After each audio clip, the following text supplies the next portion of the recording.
Let's talk That's about great. quality of sleep. Sleep is brain recovery. It is Yes, the only time when our brains get to shut down and work on cleansing and detoxing and rest at a different level right. of awareness.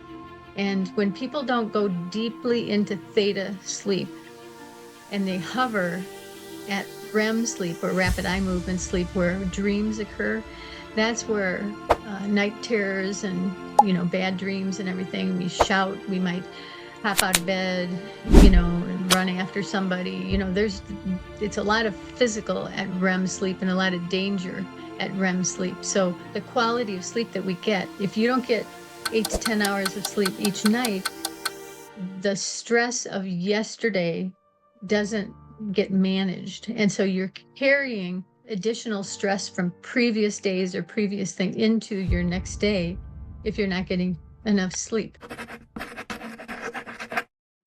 Hi, everybody. Welcome back to the Home Safety Assessment Summit.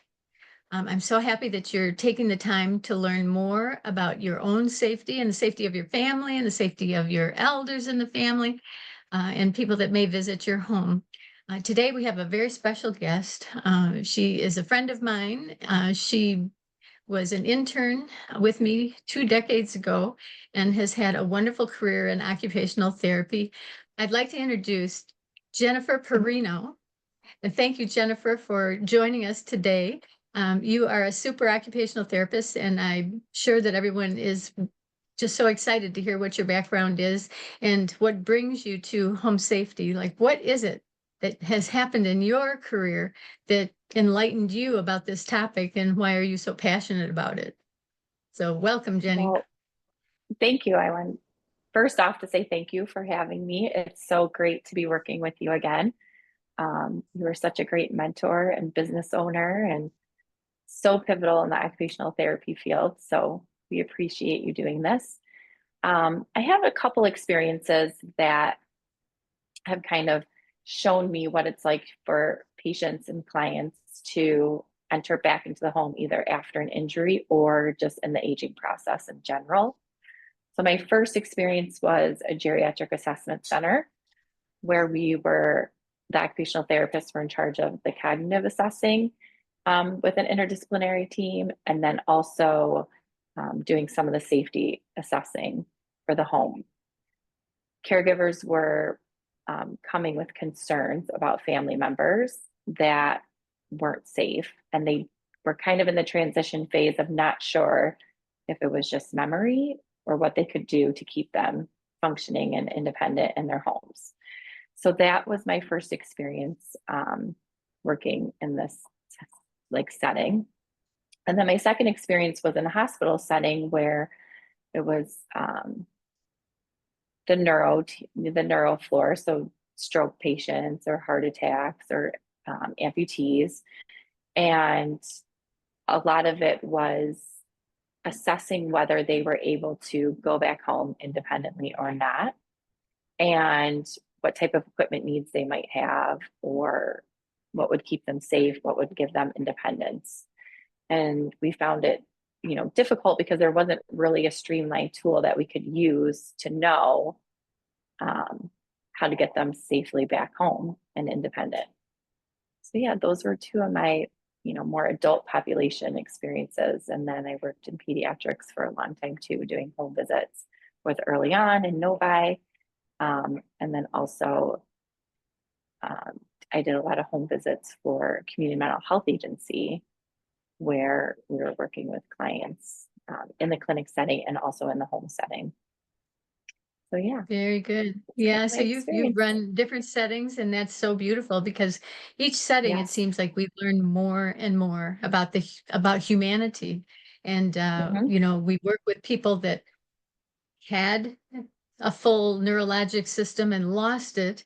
And then we also Hmm. worked with children in pediatrics where they hadn't developed skills and there were gaps that never filled in their brain.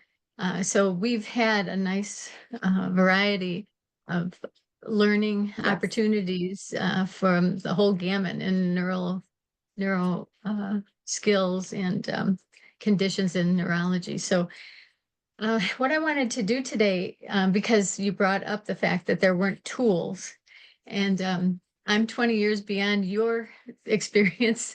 I'm sooner, and there weren't any tools back in 1996 either.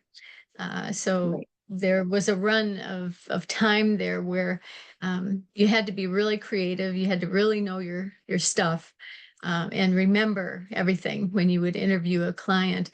And I just thought I've learned so much as people spoke and talked about their concerns, talked about their aches and pains and what they couldn't do anymore, or what their goals were to get back, some kind of function. But having listened to their stories, that's what allowed me to put together the Palmer Functional Self-Assessment, which I'm making available to people who attend and sign up for the VP program so that they can go a little deeper into all of this, maybe for themselves as a self-assessment of their condition, their functionality, and their confidence doing things on a daily basis, or for a family member if they wanted to, get something and then talk through this questionnaire with a loved one or a friend, to see what condition they're in at this point, because these things sort of creep up on us slowly as we age,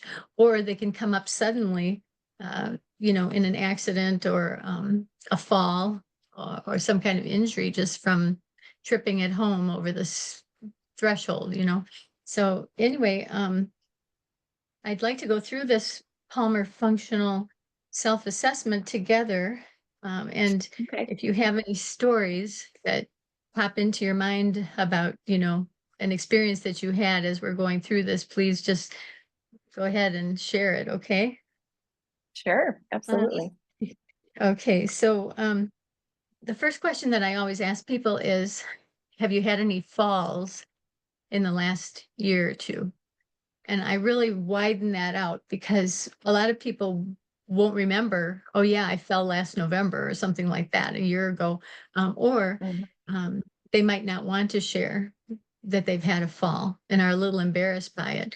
And so doing this Right. self-assessment is going to allow them to be honest with themselves over that. And so um, if somebody has had a fall, Jenny, what are some of the things that you would want to ask them about being at home? Well, I would ask obviously the location of the fall and maybe what kind of initiated it. Um, so seeing if there's an easy fix of trip hazards. Um, Hmm. and then also I would probably recommend, I guess it would just depend on how it happened. So was it getting out of Hmm. bed? Was it in a bathroom? Hmm. Lots of details on that. And then For sure. also, yeah, and then just their confidence after the fall, Mhm. knowing, That's right. how did they feel after, as far as will it happen again? Is there something else that they could do? Was it, maybe a blood Hmm. pressure? Was it just strength, loss of balance, or was it environmental? Yes. Yeah. So um, by asking an open-ended question here on page 2, it's what challenges do you face on a daily basis? And so now we're getting Hmm. kind of into the nitty gritty, what, do they have? I want to hear what their problems are. And, are Right. they afraid for their husband? Every time he goes in to take a shower, the wife might be hoping that she doesn't hear a fall happening in Hmm. there because maybe he's got some dementia onset or whatever, or some imbalances or some new visual issues. But I think by allowing someone to stop and think, what am I stressed by, and what are the challenges that maybe we as a couple or I myself singly living at home face every day? So I thought that was a Yeah, real important question to include initially, which then gives you a lead in to where that can go. Um, absolutely. We had a neighbor up north that had fallen in her bathroom, and she lived alone, and she was on the floor for 3 days. because she broke her neck and she was fine, but she couldn't really move. And it took people like, oh, where is she? She's not answering. Maybe we should go check on her. And so that's scary. Just even the technology piece of if it happens, how are you going to be able to call for assistance? That's right. Yeah, if you can't even move, how are you going to get to Hmm. the phone? You left your phone up there on the counter, but you can't get there to get it. So we'll Yeah. get into more of that as well, but really good example there. Um, and then so the next question is, can you easily use your phone to reach family, friends in an emergency?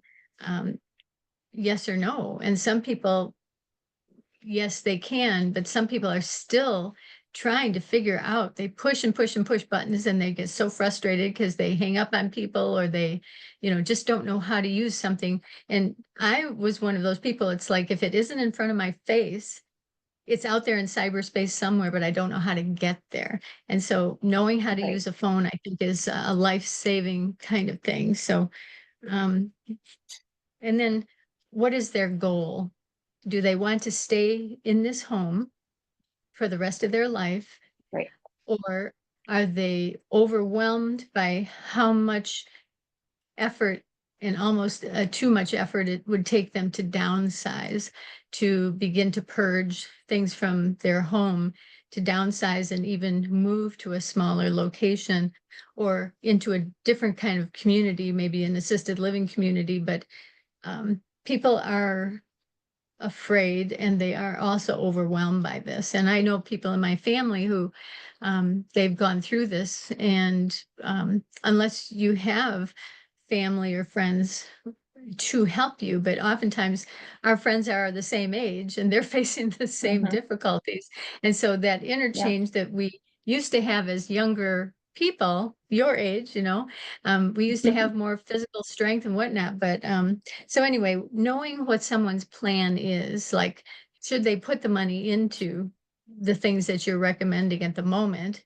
And the answer is yes, to save you from maybe not being able to live there independently anymore and force you Right. into a new life situation. And then, so do you need to Right. modify your home now? And then, do you need help?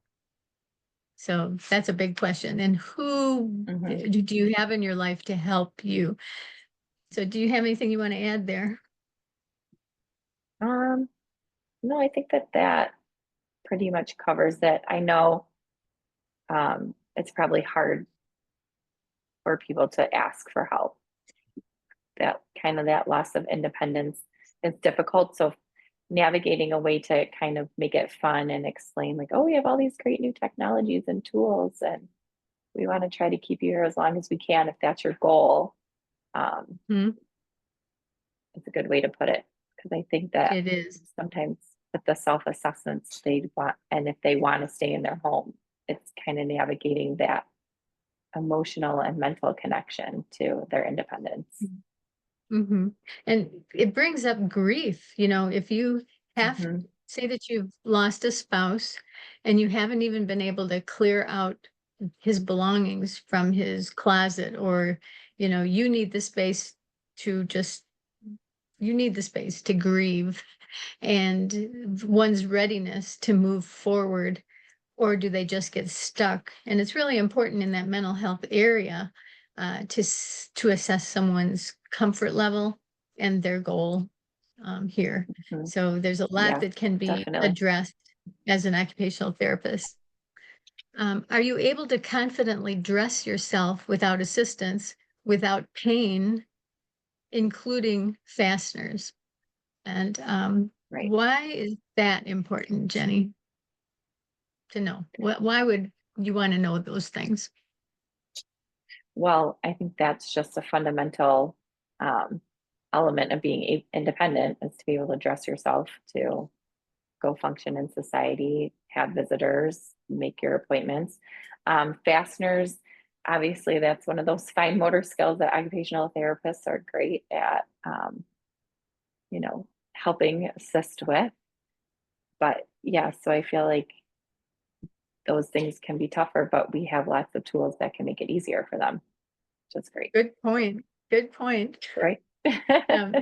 Having broken my wrist, I never had a problem with bilateral activity until I broke my wrist, Right, and now I couldn't snap my bra. It was hard pulling up pants, and nothing. I didn't have things to hang on to, like I would right, recommend for someone else. But having lived that, I appreciate so much that occupational therapists take the time to say, and how do you do this? Can you show me? And so right, walking someone through a dry run in their own home with their own setup in their bathroom really, really matters. And that's the benefit of having a home safety assessment and someone who's gifted in these areas of activities of daily living come into the home and then watch you do these things and see if you're comfortable or see where a grab bar should go. So um, I really like those questions. And then the confidence level again. How confident do you feel? Well, when I had both right. hands, I felt real confident in, getting dressed. But once my right wrist was broken and I couldn't use it, it took me 2 hours to get clothes, to get ready, to go Yeah, to an yeah, appointment. And so that time change, leaving yourself enough time. Um, and then are you doing it with pain or without pain? Did you take a pain pill prior to this activity, because you have them, but did you take it when you needed it? right, So right. And with with a wrist, it's not like you're going to be in a hospital inpatient seeing an occupational therapist that's going to be discussing all these things to prepare you for when, oh, maybe you want to order like a larger sports bra or whatever. And you don't have that when you just go and break your wrist and then they just put it in, and then you have to come home and say, oh my, how do I manage all of these tasks? it's so true. Yeah. Like, Right. yeah. Have you had any injuries at all? No, knock on wood.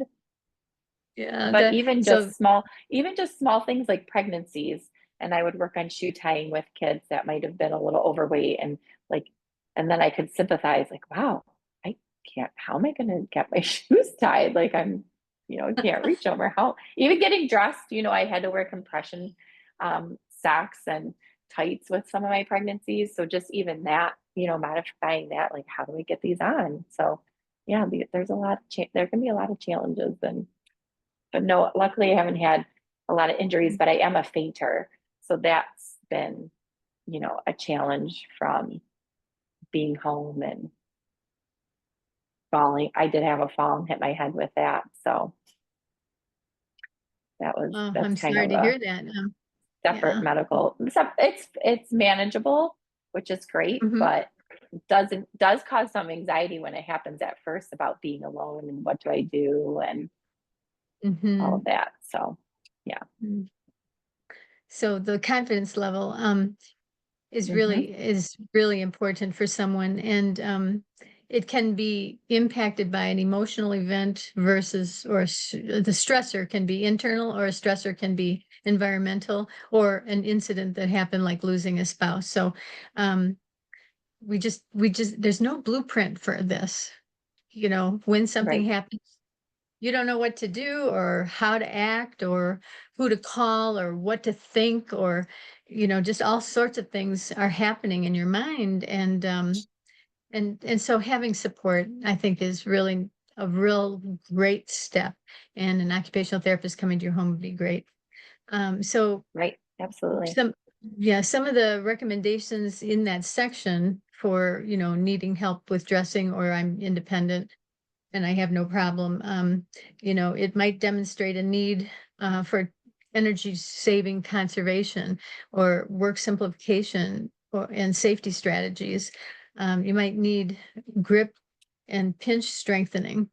A person might Right, need therapy to address hand strength, dexterity, and fine motor or gross motor coordination. They might need manual therapy to address restrictions and reduce pain. They might need adaptive devices. They might need self-care tasks and adaptive equipment for dressing, like the dressing stick and the long-handled shoehorn and, the things that we've over the years used, like a leg lift to get that leg crossed over so you can get your shoe on.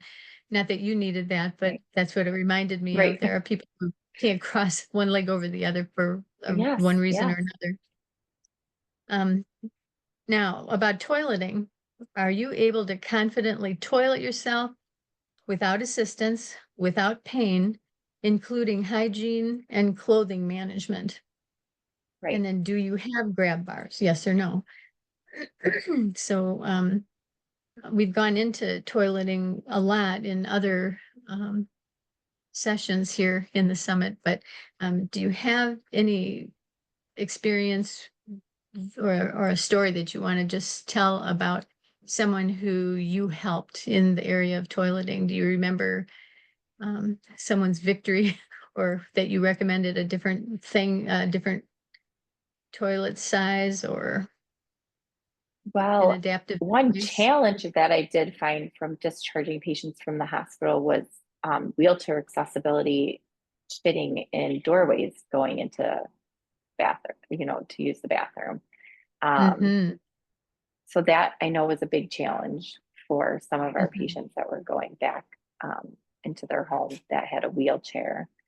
Um, for toileting, I think really just the typical like adaptive equipment around the toilet was the most helpful. And then also I did have success with for wiping like the toilet paper extenders. Um, I have had success with people using those. I Mm-hmm. definitely did a lot of toileting with patients in the hospital, and Mm-hmm. that's huge when they feel confident to be able to go do that on their own because it's such, it has a lot of embarrassment around it. They don't want somebody watching them. They don't want somebody wiping them. So when you can give them the tools to be independent, it's great. It's really great Mm-hmm. for them. Yeah. A lot of people lately, they've been getting bidets so that they get that splash of water. Yes. Is Yes. that's so helpful because, you just there are times when you just absolutely need it. And if you Hmm. can't take care of things, like you ran out of toilet paper, and so now what do you do kind of thing? Like somebody Right. left the bathroom and used the last tissue or the last piece of toilet paper, and Yes. there you are because you didn't notice Hmm. it. But the idea being, there are wonderful upgrades that people can make that bring value to the home. Let's move Yes. on to typical bathing method. There's sponge bathing at the sink. There's Hmm. sitting and sponge bathing at the sink. There's a walk-in shower, a bathtub with a shower. And so assessing, and I just say, what do you have currently? And then does this cause you any pain? Does what you have cause you any stress? Have you fallen there? Is it time to make a change? If that's a daily thing that you have to Right. face. And bathrooms, Right. of course, are the top room of the home where most accidents occur. So, um, Right. what do you think about bathing? Or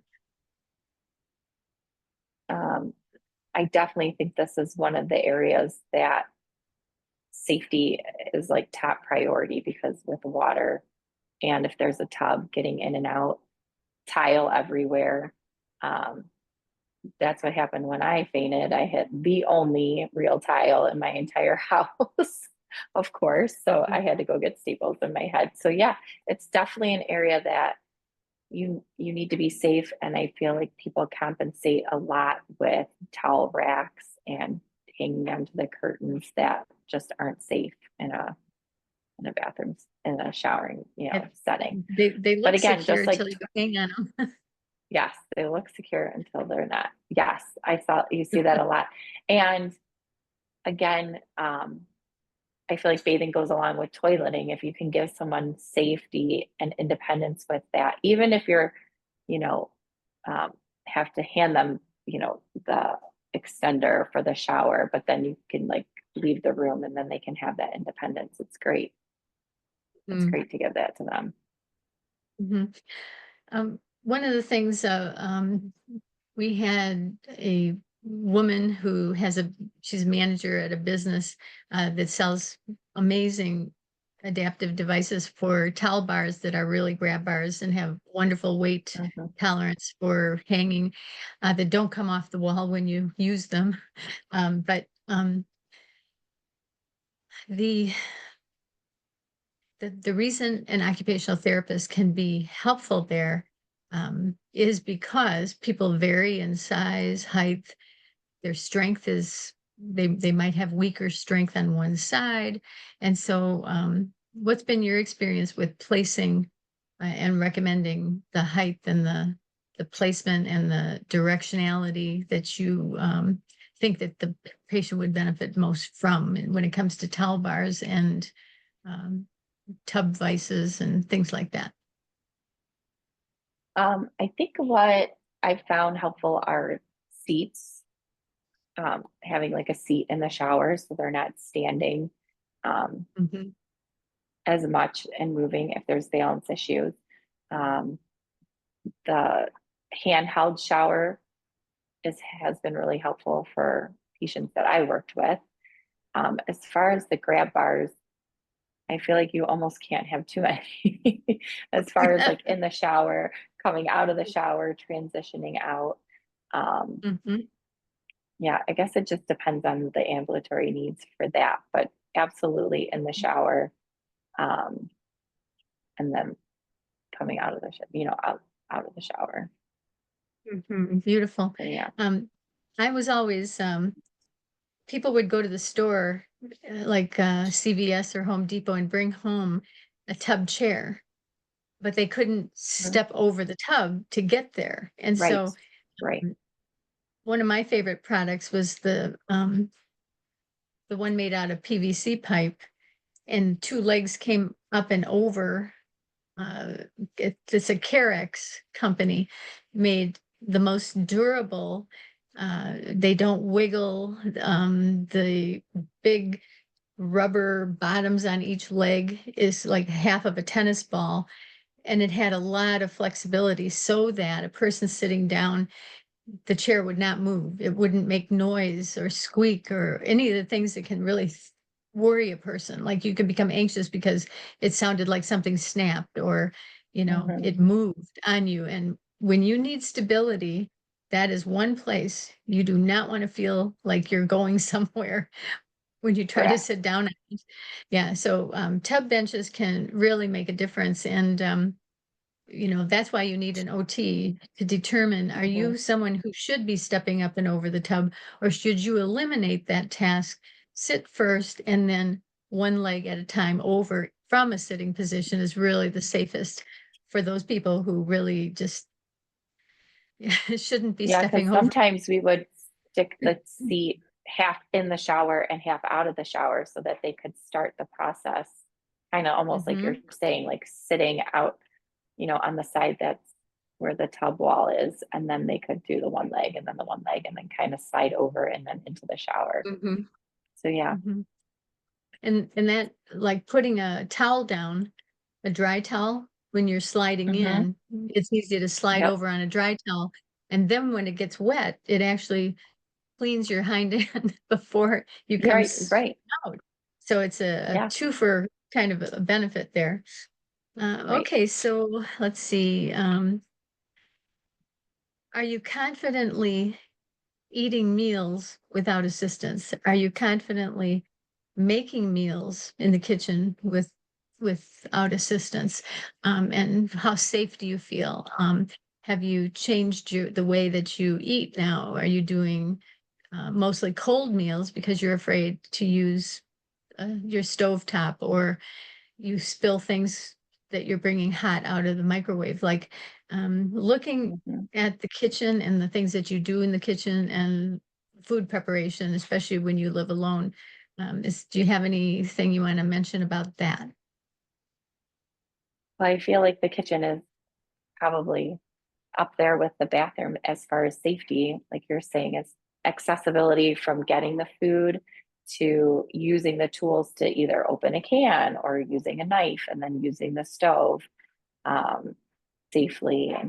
And meal prep is a lot of steps to it as far as just the cognitive components of it and then the safety components of it.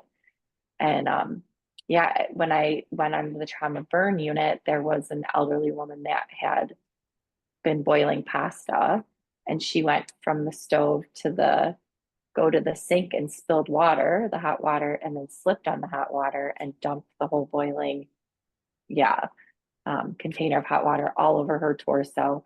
And so it's just little things like that that you think, maybe was that a strength? Was it a safety? Was it just an accident? So there's a lot to think about when you're in the kitchen as far as safety and um, getting that meal prep done. And you do it multiple Mhm. times a day. So it's very important So to have.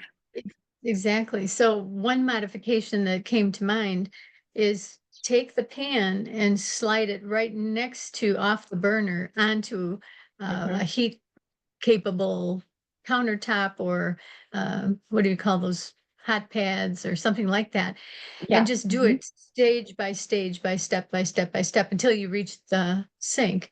And that's the benefit of Mhm. having your sink close in proximity as opposed to having your sink on the island and you have to walk Yes. 2 feet or 3 feet with something from the island to the sink. And so when I'm going to have a guest speaker who designs kitchens and bathrooms with those kinds of things in mind. And she's very good at it. She was a contractor, and I can't wait to interview her. But she's going to be speaking about those kinds of designs that really can make the difference in safety and longevity for being able to Yes. remain independent in your home and just take the burden and worry off of it because all these things have been figured out and for a person. So let's talk That's about great. quality of sleep. Sleep is brain recovery. It is Yes. the only time when our brains get to shut down and work on cleansing and detoxing and rest at a different level Right. of awareness. And when people don't go deeply into theta sleep and they hover at REM sleep or rapid eye movement sleep where dreams occur, that's where, our night terrors and, bad dreams and everything, we shout, we might hop out of bed, and run after somebody, it's a lot of physical at REM sleep and a lot of danger at REM sleep. So, um, the quality of sleep that we get, if you don't get 8 to 10 hours of sleep each night, the stress of yesterday doesn't get managed. And so you're carrying additional stress from previous days or previous things into your next day if you're not getting enough sleep. So that's an area. Um, are you getting to bed on time? Are you staying asleep? And are you waking up with energy? And those are three things that I want to know. I want their story of what their typical sleep pattern is. And then I had some solutions. There's the Dream Pad pillow that people can purchase to sleep. Excuse me. And the Dream Pad pillow is so great because it vibrates low frequency. So when a song is playing and a symphony is playing and a full orchestra is playing, the low tones of the tuba and the saxophone is a little bit higher, but all of your low tone sounds are helping to calm your nervous system, to ground you. And next thing you know, I've had people at the clinic within, I mean, they've been sleep deprived for a couple of years, perhaps since a head injury. And so all this Mhm. time, they've really not been sleeping well. Within 10 minutes of using the Dream Pad pillow, everyone is asleep, and even children, even Wow. infants. And so that is one tool going through a natural pathway of the middle ear, addressing the brain and the vagus nerve, which goes through your whole body and helps kind of get you off that treadmill of worry and what you're thinking and whatever. It just like takes you to a new place. And so I call it That's like great. getting out of a loop of perseverative thinking and behavior and then taking you and meandering you into the forest where then you can just let go. So That's what I Right. say about Right. music and sleep. Do you have any sleep ideas or what you think has worked Well, well for sleep? I feel like because we're talking about the home safety, I do know that when you have a lack of sleep, then your coordination skills decrease as well. So then it's just going to Mhm. increase that, need to be safe in your home. If you're older and you're already having coordination and then you're not issues and then you're not sleeping well, it's going to contribute to that. So that's another big Mhm. component about keeping them safe in the home, is getting that Very coordination. big, Very very big. big. Um, Well, we're on page 6 out of like 19, 20, 21 pages. Um, I'm just going to list some things. And then does somebody need to be referred for a sleep study? Possibly do they have yes. sleep apnea and not know about it? But that's one thing as well. Um, let's see. I actually snore and I just started trying mouth tape, which is very similar to kinesio tape. I feel like it is kinesio tape, um, to help with that. And it's actually helped. So I'm trying to see if I'm feeling more refreshed during the day and have more energy, but it's just kind of been something that's interesting. And I love kinesio tape. So I thought, oh, might as well try it. Uh-huh.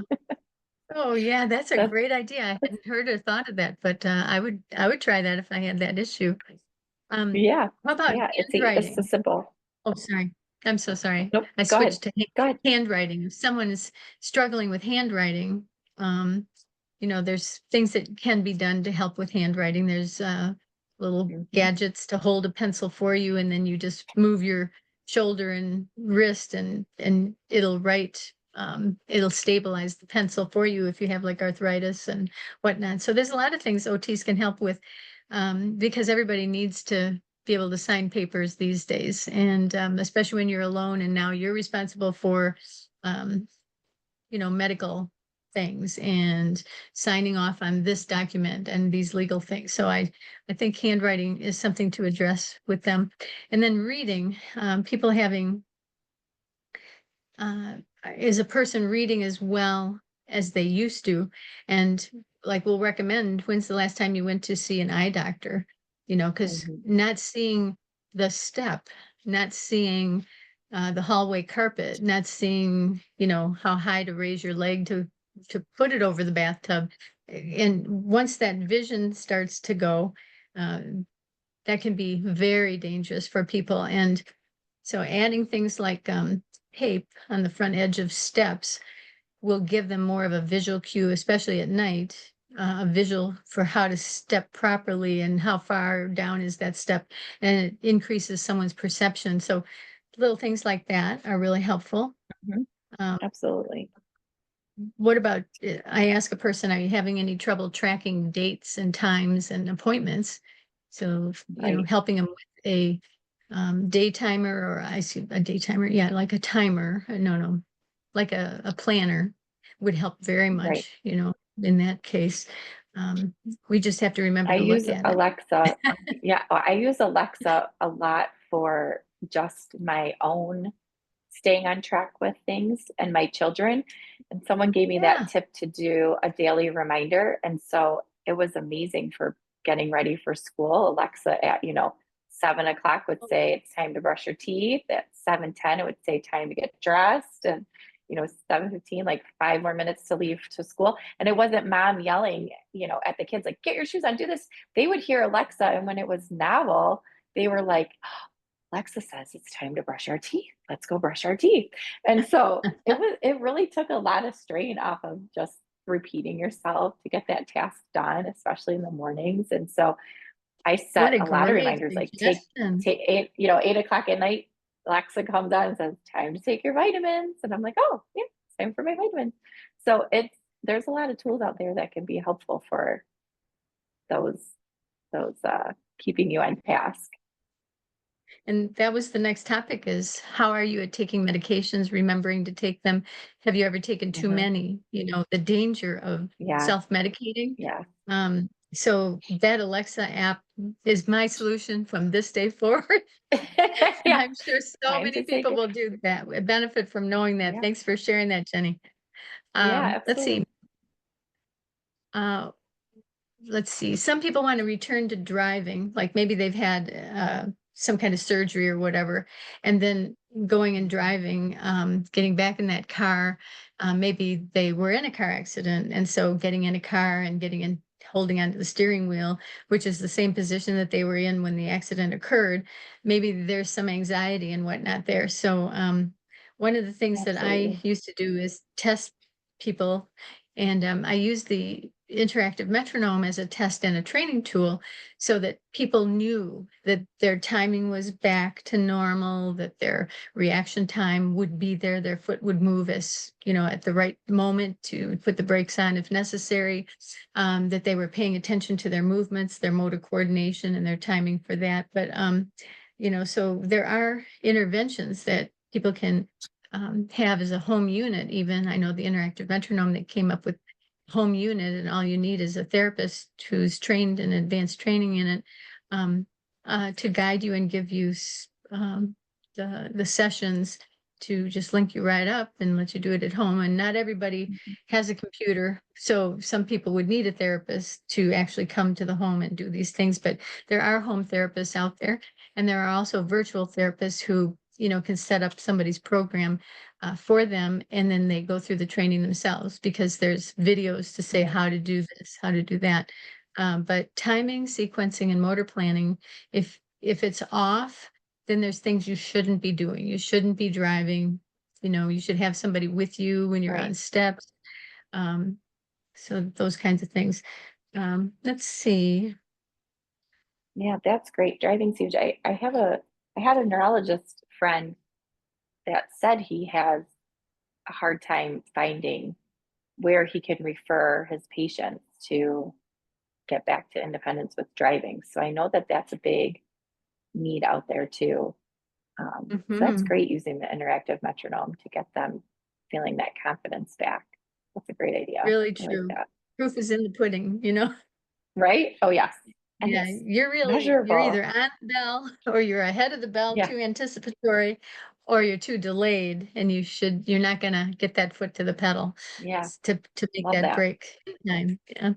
Um, Now, even just getting in and out of bed, most of my clients have gone into the trendy thing of having these tall pillow beds, and now they can't Mm. hop into it. It's like they have to be like Tarzan, come running and hop into bed, but that's not how people with hip issues or knee issues or strength loss, um, those those bed pillow or those pillow beds type style, they're very comfortable. However, they kind of pose an issue. So have you run into any bed issues Mhm. with people? Um, well, yeah, even just well, getting in and out with the height, um, and then using the rails as far as like just safety with like rolling out or falling out of Mm-hmm. bed too. Those were some issues Mm-hmm. that more that I've experienced as far as the sleep. Mm-hmm. Um, Mm-hmm. but it is kind of nice now that they have a lot of options as far as you can have ones where the feet can elevate, the head can elevate, um, stuff Mm-hmm. like that. So that's always good.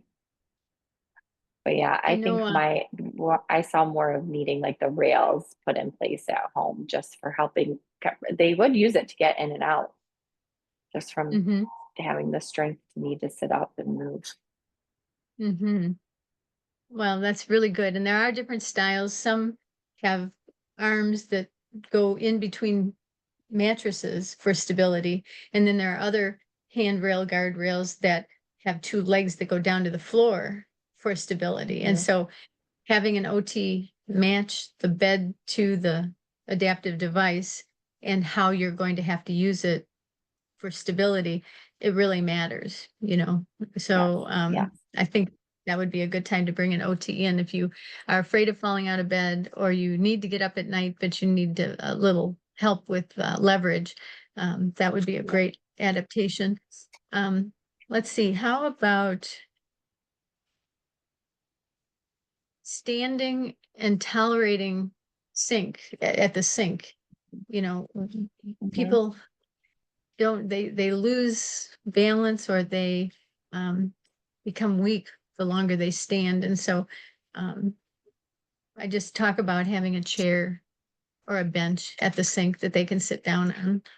That's good. Yeah. I Yep. don't recommend Perfect. wheeled chairs, just because you go to sit down and it rolls away from you. That can be dangerous. So the type of chair that you sit on, or a bench, or with a back or without a back, you need to really think about what your skills and weaknesses are. Um, Yeah. let's see. That's important to think about for sure. Range of motion at the shoulders is also an issue when you're trying to like fold your linens and then reach onto the shelf and put them on the shelf, like above your head, And there's Hmm. times when people's shoulders they don't have the strength to reach that far, let alone hold six towels that are folded and try to put them on the shelf, back on the shelf. So having an OT help Yep. you arrange, what have you done to help people put things in range because of a range of motion limitation? Well, like rearranging maybe certain items that are less used to be, higher in the shelf, in the, cabinet, so that they're not having to access that. So kind of just general organizing and rearranging. Um, Mhm.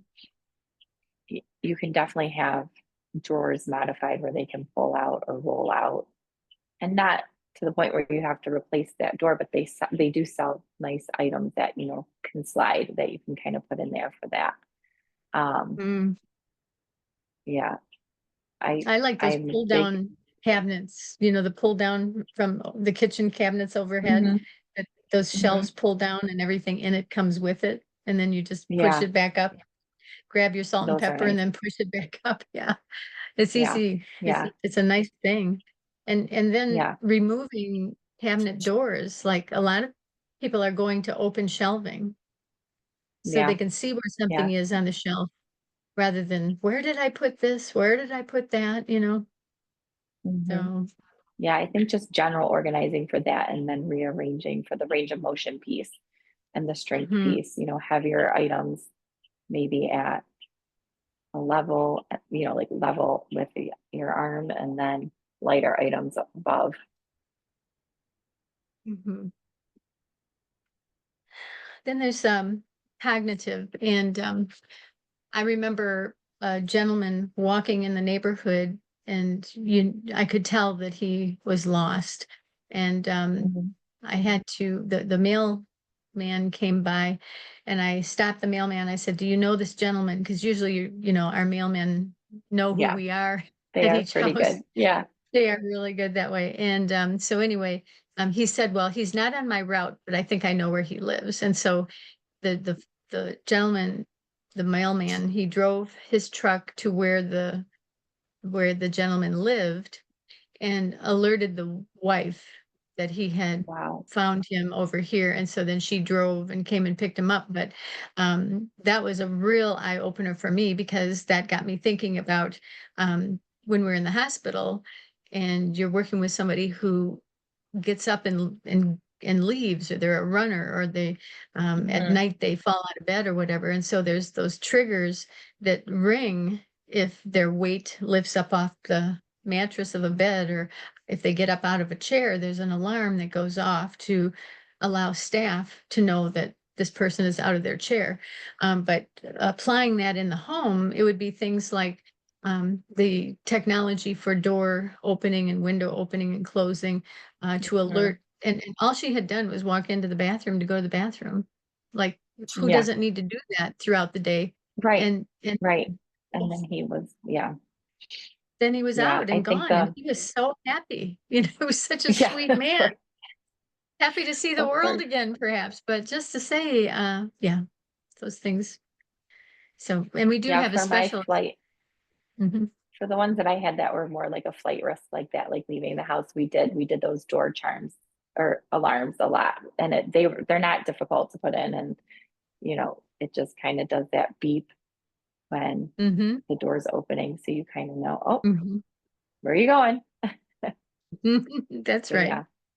And we want to keep spouses home, rather than one living at home and one living somewhere else. Like you want to keep them at Mhm. home, but you have to keep them safe. And so these kinds of things are going to help you keep them at home longer and also be bringing people in, to help with therapy and whatever versus them Right, having to totally get up and move. But, it all depends on the spouse and what the tolerance is themselves for caring for someone like that who's been caring for maybe 15 years for someone who has needed help with showering or whatever. And that's a lot as a person ages. So, um, helping to helping people to get ready for what's the next stage and what are your long-term plans, and let's go look at places now when it's not a stress compared to the day he falls or the day he starts something right, on fire in right, the kitchen.